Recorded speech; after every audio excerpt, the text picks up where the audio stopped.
नमस्कार और एबीसी हिंदी में आपका स्वागत है। आज हमारे साथ है श्री रतन शारदा जी, जो एक ऑथर है, पैनलिस्ट है और आरएसएस रिसर्चर है। उनको आपने कई टेलीविजन डिबेट्स में देखा होगा और जितना क्लैरिटी से रतन जी बात करते हैं, शायद बहुत कम लोग इस तरह बोल सकते हैं। रतन जी नमस्कार सर। नमस्कार जी। आपकी रेस्टलेस सर स्पिरिट है, आपको कुछ ना कुछ नया चाहिए, अभी आप हिंदी में भी आ गए। हाँ जी, ये सर बहुत पॉपुलर चैनल है मलयालम में नाउ। वो लोग अब वो हिंदी और अंग्रेजी में भी एक्सपेंड करना चाह रहे हैं, तो मैं कल उनके साथ मैं यहाँ केरला में हूँ, तो कल परसों मैं उनसे मिलूंगा भी और ये आगे ले जाने की कोशिश करूंगा सर। आपकी सर हिंदी जैसे मेरे हम से शुरू अच्छी करते हैं। हाँ सर, बोलिए सर। आपकी हिंदी मेरे से अच्छी है वैसे। अरे सर, हम तो हैदराबादी है। हम तो दखनी बोल लेते हैं, हम दखनी बात करते हैं हम हिंदी से ज्यादा। सर आपसे जैसे ये डिबेट शुरू होता, क्योंकि अगले जो गए सो एक हफ्ते से 10 दिन से जो चल रहा है बांग्लादेश में जो हुआ था, हिंदुओं के खिलाफ एक नरसंहार चल रहा था। अभी तो लगता है चल थोड़ा रहा ठंडा है, हुआ है। ये फैल चल रहा है, रहा है। वही सोच है। रोज हाँ न्यूज़ जी। आ रहे हैं। ऐसा हाँ नहीं है कि जी। 100 के ऊपर मरे या 10 के ऊपर मरे तो ही नरसंहार है। चुन-चुन हाँ के एक जी। भी हाँ मारा जी। तो नरसंहार है। वही तो आपका ओपनिंग कमेंट आपसे यही पूछना चाह रहा था कि ये हो क्यों रहा है। ये है कि कुछ लोग कह रहे थे कि इस्लामिक राज्य में काफिरों को मारना एक क्या कहते हैं, नॉर्मल चीज होता है। लेकिन आपका क्या व्यू पॉइंट है सर बांग्लादेश में? ये क्या अवामी लीग के खिलाफ जो गुस्सा था, या हिंदुओं के खिलाफ जो गुस्सा था जो ये लोग निकाल रहे हैं जमायत इस्लामी जैसे ग्रुप से? देखिए सुरेश जी, अगर अवामी लीग के विरुद्ध गुस्सा होता तो 1971 में जो मारे गए लोग बांग्लादेश निर्माण में, उसमें 80 से 90% हिंदू ना होते। जो महिलाओं का रेप हुआ उसमें 90% महिलाएं हिंदू ना होती। अगर 1975 में जनरल इरशाद के आने के बाद फिर हिंदुओं का नरसंहार ना हुआ होता तो हम कह सकते थे गुस्सा आवामी लीग के विरुद्ध है, क्योंकि तो जनरल इरशाद का आ गया था राज, तो उसमें हिंदुओं का तो कोई कसूर नहीं था। हिंदू तो उनके साथ खड़े थे बांग्लादेश आज़ाद करने के लिए। तो वहाँ जो और कुछ लोग बच गए हैं, जो पाकिस्तान के सपोर्टर हैं, जो इस्लामिस्ट हैं, जिन्होंने कभी भी हिंदुओं को स्वीकार नहीं किया, ये तथ्य तो हमारे सामने है। 1947 में 30% की आबादी आज 8% रह गई, तो ये परसों तो नहीं हुई, 10 दिन में तो नहीं हुई। 1947 के नरसंहार के बाद में 1964 के अंदर हजरत बल में मोहम्मद के बाल के खोने की एक कहानी आती है, न्यूज़ आता है, पता नहीं किसने उठाया किसने वापस रखा, we do not know, it may be mischief of Pakistan. उसका जो असर है उसका खाली भारत में असर नहीं हुआ, तो बंगाल बांग्लादेश के अंदर, बंगाल उस समय था, ईस्ट पाकिस्तान, हिंदुओं पे भयंकर अत्याचार हुए। हिंदुओं का ना तो मोहम्मद से कुछ लेना देना था, ना उनके बाल से कुछ लेना देना था, जिसको रेलिक बोलते हैं, उनके लिए पूज्य था। लेकिन हमारे हिंदुओं को तो बांग्लादेश में कोई कारण नहीं था अत्याचार करने का। 1990 में फिर एक बार कोई कारण नहीं था, कहीं कुछ हुआ नहीं था, केवल मुस्लिम हिंदू एक्सोडस हुआ था कश्मीर में, उसके अलावा 1990 में कुछ हुआ नहीं था बड़ा जो मुसलमानों को त्रस्त करे। उस समय फिर हिंदुओं पे अत्याचार हुआ, फिर ढाकेश्वरी मंदिर पर हमला हुआ। ढाकेश्वरी देवी जिसके नाम पर ढाका है, उस मंदिर पर सबसे पहले अटैक होता है हमेशा। तो 1990 की बात है, 1992 तो बाबरी का बहाना था ही, तब तो खूब जो भी हल्ले होने थे हुए ही। लेकिन वहाँ जो एक बाबरी गई उसके बाद कुछ पता नहीं 50 60 200 मंदिरों पे हमले हुए, मेरे पास इस समय हाथ में रिकॉर्ड नहीं है। तो यह भी हुआ। चकमा जो थे उनको 1947 में जब उन्होंने तिरंगा लहराया है सोच के हम तो हिंदू बहुल हैं, चित्तागोंग हिल्स के अंदर, उनको भी मार के भगाया गया। 1964 में जब कप्ताई डैम बना तो सबसे पहले उनका सारा एरिया गया। फिर वहाँ से निकला भारत के अंदर 5.5 लाख चकमा बुद्ध, ये हमारे भारत में बैठे हैं। मैं उनके कैंप में एक अरुणाचल में जाकर आया था। उनकी ज़िंदगी बहुत दूभर है, उनको नागरिकता मिल चुकी है, लेकिन किसी की हिम्मत नहीं हुआ नागरिकता दे उनको। हाई कोर्ट सुप्रीम कोर्ट दोनों से फटकार लग चुकी है सरकारों को, तो ये कांग्रेस हो बीजेपी हो, को उनको आज तक नागरिक अधिकार दे नहीं पाया, और एक बहुत कठिन परिस्थिति में वो रह रहे हैं। तो हिंदुओं के ऊपर जो हो रहा है ये कोई आज नहीं हुआ, अचानक नहीं हुआ। तकलीफ है कि हम बार बार इतिहास भूलते हैं। खासकर बंगाल के अंदर ईस्ट पाकिस्तान बना, डायरेक्ट एक्शन हुआ, उसके पहले से जब से ये सारी मुहिम चली है बंगाल को पहले पार्टीशन करने की, बाद में वहाँ मुस्लिम बहुल बनाने की कांग्रेस ये ब्रिटिश द्वारा, और डायरेक्ट एक्शन को भूलने की जो हमारे यहाँ के इतिहास में हमारी कमजोरी है। तो बंगाल के लोग इतिहास भूलना चाहते हैं। अगर कोई बात करता है तो कहते हैं कि ये तो गड़े मुर्दे मत उखाड़ो, तो गड़े मुर्दे नहीं उखाड़ेंगे तो नए मुर्दे आएंगे। आज जो बांग्लादेश में नए जो मुर्दे बनाए जा रहे हैं, उसका कारण है कि उस समय और उसके बाद से लगातार हमारे समाज ने, हिंदू समाज ने, उसमें विशेष बंगाल के समाज ने उस इतिहास के लिए कोई कड़क कदम नहीं लिए। भारत सरकार ने 1971 में बांग्लादेश बनाया और संबंध बिगड़े, उसके बाद सरकार ने संबंध सुधारे, बांग्लादेश ने तरक्की की, उसके अंदर सभी का हाथ था। लेकिन ये सारा इस्लामिक राज में नहीं चलता, जिहादी मानसिकता में नहीं चलता। तो उसको कुछ कारण दे दे, गुस्सा था वगैरह, कुछ नहीं है ये। किसी काफिर को फर्स्ट क्लास सिटीजन रहने का हक नहीं है। ये पाकिस्तान में देख लिया आपने, बांग्लादेश में देख लिया आपने, अफगानिस्तान में देख लिया आपने। हम ये स्वीकार नहीं करते तब तक ये समस्या रहने वाली है, और हिंदू केवल प्रोटेस्ट करता रह जाएगा या केवल बोलेगा छोड़ो ये तो कल की बात है, अब हम मिलके रहेंगे। ये जो समस्या है, सर्वधर्म स्वभाव बिल्कुल ठीक है, उसका आदर करते हैं, लेकिन जिस तरह दुरुपयोग उसी फ्रेज का, हमारे सर्व धर्म समभाव का जिस प्रकार से दुरुपयोग किया जाता है भारत के अंदर सेक्युलर लोगों का, और सारी दुनिया में हमको दबाने का, कहने की और good boy so you should behave yourself. अभी हमारे यहाँ मोर्चा निकालना था बांग्लादेश हिंदुओं के लिए, महाराष्ट्र की पुलिस के अंदर, जो जहाँ बीजेपी का शासन है वहाँ पर पुलिस ने परमिशन नहीं दी 15 अगस्त को, उसने परमिशन नहीं दी 18 तारीख को, उसने परमिशन नहीं दी जो स्थान पर करना था। अब एक बगीचे के अंदर हम कुछ लोग कल मिलेंगे। तो जब पुलिस भी सेक्युलरवाद के नाम पर हिंदुओं को अपने ही बंधुओं के बारे में प्रोटेस्ट करना नहीं देती, तो आप बताइए कि हिंदू क्या करेंगे?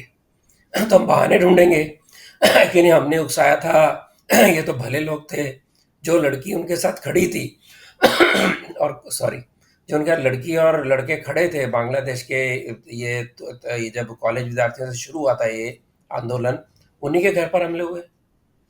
हाँ ये जी। मानसिकता है, बाकी सब बहाना है। आपने सही कहा, ये एक मानसिकता है, यही तो है बात रतन शारदा जी, क्योंकि हिंदू हिंदू भारत देश में सुरक्षित है ये भी हम नहीं बोल सकते हैं, क्योंकि आपने जैसे बताया आपको एक मीटिंग करने की अनुमति नहीं दे रहे, वो भी एक बीजेपी गवर्नमेंट नहीं दे रही है। लेकिन हमने देखा कि लंदन हो या पेरिस हो या इवन न्यूयॉर्क हो और बहुत सारे शहरों में, इवन ऑस्ट्रेलिया में हो, जो हिंदू वहाँ के हिंदू है वो ये प्रोसेशंस निकाल रहे हैं, वो प्रोटेस्ट कर रहे हैं।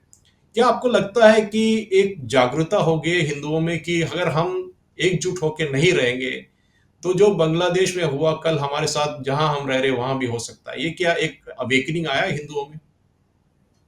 बिल्कुल आया है, और मैं ये मानता हूँ कि बहुत लेट आया है। हिंदुओं पे अत्याचार दुनिया भर में आज शुरू नहीं हुए। युगांडा, आपको याद होगा, युगांडा के अंदर हिंदुओं को बिना किसी कारण के ईदी अमीन का जब शासन आया, उनको वहाँ से रातों रात निकाला गया। म्यांमार के अंदर जब सैनिक शासन आया तो वहाँ के भारतीयों को, उसमें हिंदू मुस्लिम सब थे, रातों रात उनके बिजनेस ले लिए गए, उनकी दुकानें ले ली गई और उनको वहाँ से निकाला गया। और म्यांमार तो भारत का हिस्सा था जब तक अंग्रेजों ने उसको अलग नहीं किया। फिजी के अंदर जब वहाँ के भारतीयों का राज आया तो वहाँ के लोकल जो जनरल था उसने रिबेलियन करके उनको वहाँ से हटाया, लेकिन किसी ने वहाँ दंगा नहीं किया हिंदुओं ने, उन्होंने उसको स्वीकार किया। ट्रिनिडेड टोबैगो, गयाना के एरिया में भी जब वहाँ पर हिंदू बिल्कुल उनके साथ रहे, उनके साथ बड़े हैं, और वहाँ का आर्थिक जो परिस्थिति है उसको सुधारने में बहुत बड़ा हाथ है। वहाँ पर भी उनको सब जगह राजनीति के अंदर प्रताड़ना मिलती है और उनको एक्सप्लॉयटेटिव कहा जाता है, जबकि उन्होंने भी बिल्कुल गरीबी में, गुलामी के अंदर, एक तरह से गुलामी थी वो, जो कॉन्ट्रैक्ट लेबर था, उसमें से मेहनत कर कर के यहाँ तक आए। वहाँ पर बहुत उन्होंने सहयोग दिया। अमेरिका के अंदर, ब्रिटेन के अंदर ये जो हिंदू फोबिया फैलाया गया और जिसका स्वीकार करने को वहाँ की सरकारें तैयार नहीं है, जिस प्रकार से उनकी सभ्यता को, उनके धर्म को, उनके संस्कारों को गलत बताया गया, और despite this that Hindus have been the most obedient, most disciplined, most dedicated people in any country, they have adopted their own. चाहे वो अफ्रीका हो, चाहे वो ऑस्ट्रेलिया हो, चाहे वो इंडोनेशिया, मलेशिया हो। मलेशिया में भी ये हाल है, वहाँ भी हिंदुओं का हाल अभी कोई अच्छा नहीं है, जबकि मलेशिया, इंडोनेशिया में जिसको हम कहते हैं कि एक सपोजिटली टॉलरेंट ये इस्लाम का रूप हमने देखा, क्योंकि वहाँ पर भारतीय सभ्यता का बहुत असर था, तो वहाँ पर इतने कट्टरता नहीं थे, लेकिन धीरे धीरे वहाँ कट्टरता रही। कौन ला रहा है? तबलीगी जमात के लोग जो भारत और बांग्लादेश से वहाँ जा रहे हैं।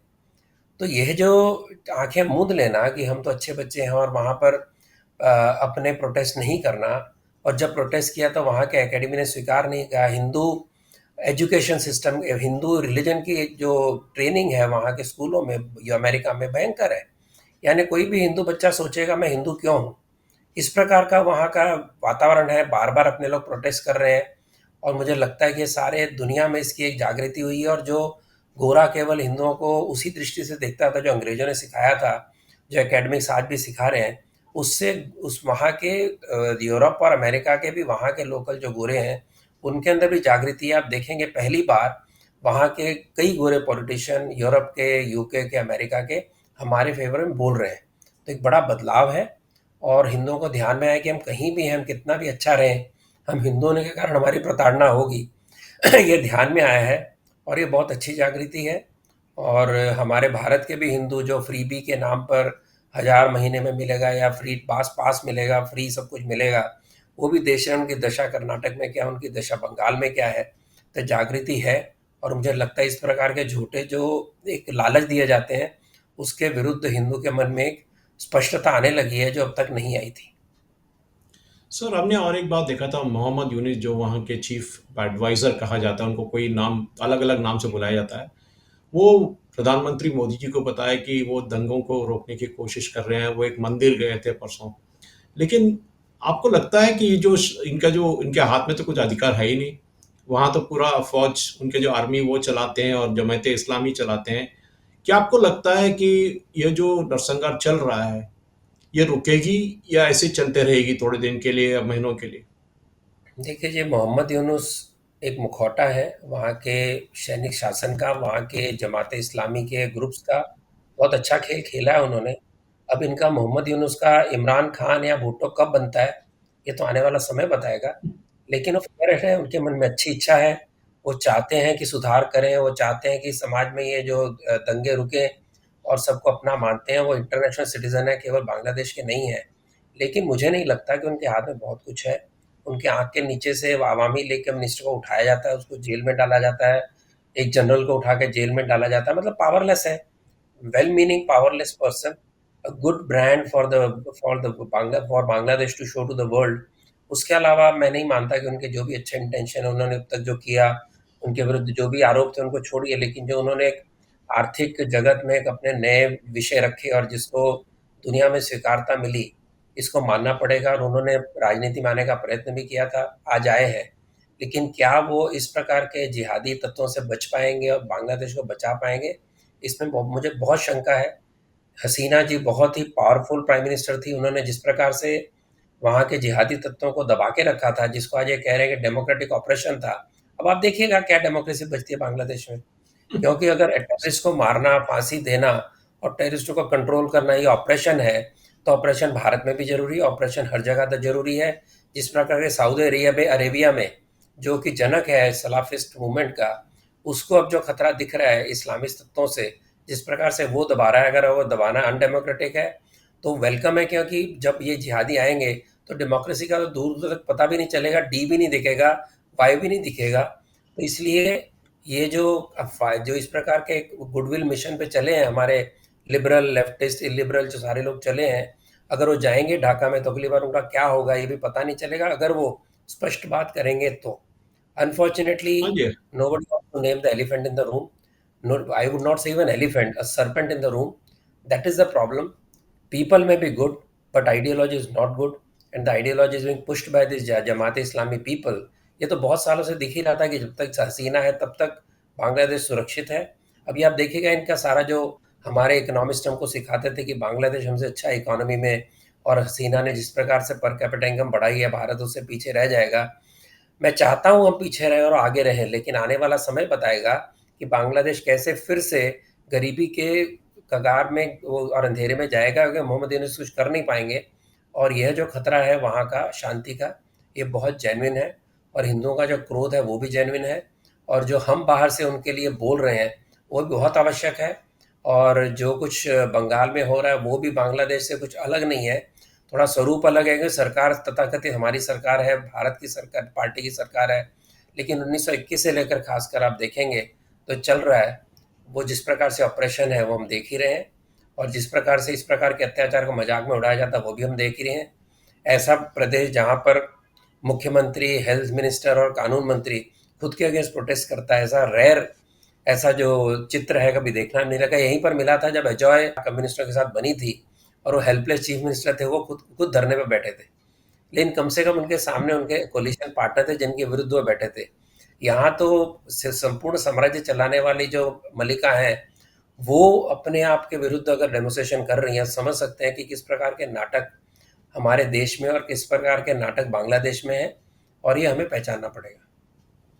रतन जी, जाते-जाते आपसे एक सवाल पूछना था। यहाँ के थोड़े भारत में जो मैं ये नहीं कहूँगा कि कट्टर हिंदू, लेकिन जो भारतीय है, उनको लगता है कि समय आ गया है, नरेंद्र मोदी जी भारत सेना को उस पार फिर बांग्लादेश भेज दे और एक 1971 का आनकोर कर दे। आपको लगता है, क्योंकि हमने आईपीकेएफ में देखा था श्रीलंका में हमारे साथ क्या हुआ था, हमने अभी यूक्रेन में देख रहे कि रशिया के साथ क्या हो रहा है। आपको लगता है कि ये डिप्लोमेटिक प्रेशर और इकोनॉमिक प्रेशर लगाने से अच्छा है, या फिर ये फौज जैसे चीज जो एक डिजास्टर भी हो सकता है, वो करना चाहिए भारत देश के लिए? देखिए, घर में बैठकर बिना कभी गन उठाए हुए, या गन उठाई हो तो केवल एयर गन उठाई हो, या केवल बारात में गोलियां चलाई हो, ऐसे जो लोग हैं कुछ भी कह सकते हैं। जिन्होंने केवल घर में तलवार रखे शो पीस की तरह, जंग लगी है ये भी नहीं देखा नहीं, या है ही नहीं अपने पास चक्कू भी नहीं है, ऐसे लोग जब कहते हैं कि सेना घुसा दो, तो उनको पता नहीं है कि जब बांग्लादेश लिबरेशन के लिए कितने महीनों की तैयारी सरकार ने हाँ की थी, जी। कितना भयंकर वातावरण था जिसके कारण मजबूरी में करना पड़ा। ये कोई आसान नहीं है और ये करने की आवश्यकता है, मुझे नहीं लगता। लेकिन अगर मैं कहूँ, जो मैं कई प्लेटफॉर्म पे कह चुका हूँ, कि आवश्यक है कि हर बार हिंदू भारत में भाग के नहीं आए। जहाँ हिंदू है उसको न्याय मिले, और अगर न्याय नहीं मिलता तो जिस प्रकार से अत्याचार के नाम पर, तथाकथित माइनॉरिटी होने के नाम पर हमारा क्या होगा यह कहकर पाकिस्तान बनाया गया था, उसी प्रकार बांग्लादेश में पार्टीशन होना चाहिए और हिंदुओं के लिए कुछ एरिया सुरक्षित होना चाहिए जहाँ वो शांति से रह पाए। अदरवाइज ये हर बार हिंदू भाग कर आएगा सारी दुनिया से भारत में, अच्छी बात है, भारत सबके लिए है, हिंदू क्योंकि और कहीं जा नहीं सकता। लेकिन कब तक हम ये करेंगे, कब तक हम ये सहेंगे? इसके लिए रादन सिंह की सेना घुसा दो, मैं कहूँगा इतना ज़्यादा प्रेशर होना चाहिए। जिस प्रकार से ईस्ट तिमूर बना, जिस प्रकार से 1990 के बाद 22 नए राष्ट्र बने, कैन यू बिलीव इट? और उसमें अधिकतर क्रिश्चियन मिशनरीज के जोर से, वेस्टर्न वर्ल्ड के जोर से बने। कहीं हिंदू, कहीं क्रिश्चियन मुस्लिम के कारण देश बने। ईस्ट तिमूर में वहाँ पर क्योंकि मेजॉरिटी हो गई थी इसलिए बने। तो यहाँ क्यों नहीं बन सकता? क्या वहाँ का अत्याचार सहता हुआ हिंदू, जो कि आज 2.25 करोड़ है, जबकि यूरोप में ऐसे देश हैं जिनकी आबादी कुछ लाख है, तो एक 30% से 8% रहने वाला हिंदू समाज, जिसमें से फिर कुछ भागे हैं, और जो आज वहाँ पर आज भी 2.25 करोड़ है, क्या उसको राष्ट्र मांगने की कोई कारण नहीं है? जिस प्रिंसिपल पे पाकिस्तान बना, उस प्रिंसिपल पे बांग्लादेश में हिंदू बांग्लादेश क्यों न बने, मेरा प्रश्न है। और इसके बारे में क्या किया जा सकता है? इंटरनेशनल प्रेशर, यूएनए के अंदर दरखास्त, ये सारी करनी चाहिए, जो जो कूटनीतिक तरीके सब करने चाहिए। बांग्लादेश में अगर वो नहीं हमारी मानता, उसको दबा के किसी प्रकार से उसको बताना पड़ेगा कि इसका नुकसान हमें नहीं तुम्हें भी है, और किस प्रकार से वहाँ पर एक दोबारा गरीबी आ सकती है। अब भी हम ऐसा नहीं कहता, लेकिन पर कैपिटा ग्रोथ वगैरह थी वो समाप्त हो सकती है, वो बताना पड़ेगा। और भारत के हिंदुओं को, भारत के दुनिया में अपने जो भी हिंदू है जहाँ पर है, वो भाग के यहाँ ना आए, जब अगली बार आए तो उसको पता चले वहीं उसको शरण मिलेगी, वहीं उसकी सुरक्षा होगी। ये होना चाहिए, क्योंकि जूस का कोई स्टेट नहीं था, तो जूस वहाँ पर इसराइल बना वहाँ पहुँचे। हमारे पास भारत है, लेकिन बांग्लादेश भी हमारा था, पाकिस्तान भी हमारा था। ये सारे तो अलग अलग हुए हमारे आज़ादी के बाद में, इसी नाम पे हुए ना, कि मज़हब के नाम पे, अपने प्रोटेक्शन के नाम पर। तो हमारे प्रोटेक्शन, हमारे ट्रेडिशन को मायने नहीं रखते, रखते हैं। तो मेरा ऐसा क्लियर कट मानना है कि बांग्लादेश के अंदर से कुछ जिले कार्व आउट करके हिंदुओं को बसाने का प्रयत्न होना चाहिए, और हक के साथ मांगना चाहिए। उसमें किसी प्रकार का दुराग्रह नहीं है, क्योंकि दुनिया भर में हुआ है और सबने किया, वेस्टर्न वर्ल्ड ने किया है। और हमारे पास पाकिस्तान बांग्लादेश जीता जाता उदाहरण है। तो हमें हक है कि वहाँ पर अपने लिए ज़मीन मांगे बांग्लादेश में, और वहाँ एक पार्टीशन करके वहाँ पर हिंदुओं को बसाया जाए, चाहे वो बांग्लादेश का ऑटोनोमस हिस्सा हो, चाहे वो बांग्लादेश के बाहर हो, मैं नहीं जानता। ये उपाय है। बार बार हम शरणार्थी शिविर खोलें, बार बार हम अपील करें दुनिया भर में, यूएनएचआरसी से तो हमको, उन्होंने तो आज तक कोई बयान दिया ही नहीं, क्योंकि हिंदुओं की ज़िंदगी के सही उनके लिए है। मायने ही नहीं करेक्ट है। सर। यूएसएड कुछ नहीं बोला, जो बड़ी बड़ी रिपोर्ट निकालता है रिलीजियस फ्रीडम की, कुछ नहीं बोलता बांग्लादेश के बारे में। हमें ही बोलना पड़ेगा, हमें ही चिल्लाना पड़ेगा, हमें ही हमारे हिंदू भाइयों के लिए हक मांगना पड़ेगा, और बांग्लादेश के अंदर हक मांगना पड़ेगा। रतन जी, आपने जो कहा, आपने जो सुझाव दिए, आपने जो सॉल्यूशन की बात की, आई थिंक ये लगता है यही सबसे अच्छा सॉल्यूशन होगा, क्योंकि आपने जैसे कहा, ये हम ना कि हम सीएए लेके आए इसलिए सारे भारतीय आ जाए हिंदू, ये नहीं है। लेकिन जो हाँ जहाँ है वहीं रहना चाहिए। हमने अफगानिस्तान में देखा क्या हुआ था, पाकिस्तान का हाल तो कोई बोलने की जरूरत भी नहीं थी। लेकिन बांग्लादेश में कल ये रिपीट नहीं होना चाहिए, क्योंकि हमारे साथ देखिए, साउथ डर अफ्रीका होना में चाहिए भी यही सारी हुआ था। दुनिया को, सारी दुनिया को हाँ डर जी। होना चाहिए। ये तो अनफिनिश्ड एजेंडा ही है ना, बांग्लादेश तो हम वो लियाकत नेहरू पैक्ट का ही अनफिनिश्ड एजेंडा है ना। हाँ जी, या तो करेक्ट। उसको लागू हाँ जी, करें, हाँ जी। उसको पूरी तरह स्क्रैप हाँ जी। करके, वो नल एंड वॉइड था, वो गलत हुआ, उसके कारण हम अभी अपने नए सिरे से अपना मार्ग खोजेंगे, हमको बताना पड़ेगा। सारी दुनिया में जिस प्रकार से अमेरिका, वेस्टर्न वर्ल्ड और इसराइल का रूल है कि अगर उसके नागरिक को हाथ लगाया तो उसकी कीमत चुकानी पड़ेगी, और चीन का भी यही उसूल है, हमें भी उसूल लागू करना पड़ेगा। हम जैसे कहते हैं कि गाय होंगे लेकिन सींग है हमारे पास, और सींग कभी न कभी हिलाने चाहिए अपने आप को बचाने के लिए। गाय बन के नहीं चलेगा। हाथी भी है तो हाथी केवल घर पे अपनी जगह नाचेगा नहीं, जो सामने अगर स्मृति बहुत बड़ी होती है हाथी एकदम की, हमको एलिफेंट का है करेक्ट। स्मृति, उसको याद रहती है। हमें अपना इतिहास याद रखना पड़ेगा, जहाँ जरूरत है वहाँ पर कुछ ना कुछ अगर करना पड़ा तो हाथी भी करता है, और हमें भी करना होगा। हम कोई चेन में बंधे हुए हाथी नहीं है। आपने बहुत बहुत सही कहा रतन शारदा जी। आज आपके इतना कीमती वक्त निकाल के हमारे साथ एबीसी हिंदी में बात किया, बहुत बहुत शुक्रिया आपके साथ। नमस्कार और जय हिंद सर।